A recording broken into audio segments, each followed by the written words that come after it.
আমি যখন কারাগারে ছিলাম আপনাদের পুত্রবধূকে, আমার স্ত্রীকে আমার চাইতেও বেশি ভোটে জয়ী করে আপনারা জাতীয় সংসদে দিয়েছেন। অতএব আমি আপনাদের ভালোবাসা জানি, আপনাদের প্রতি আমরা চিরকৃতজ্ঞ। আমরা বংশ পরম্পরায় আপনাদের প্রতি কৃতজ্ঞ থাকব।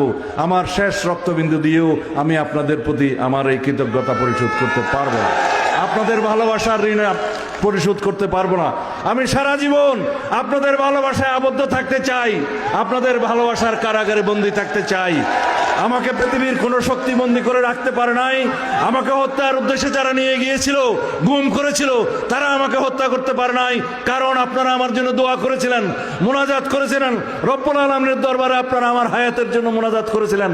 আর রব্বুল আলামিন আমাকে জীবিত রেখেছেন আপনাদের সেবার জন্য, এই দেশের মানুষের সেবার জন্য, এই দেশের গণতন্ত্রকে একটি শক্তিশালী ভিত্তি দেওয়ার জন্য আমি সেই কর্ম করে যাচ্ছি।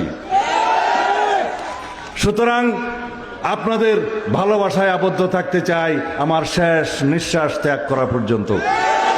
এদেশের মানুষের জন্য, এই দেশের জন্য খেদমতগার হিসাবে সেবা করে যেতে চাই আমার শেষ নিঃশ্বাস থাকা পর্যন্ত।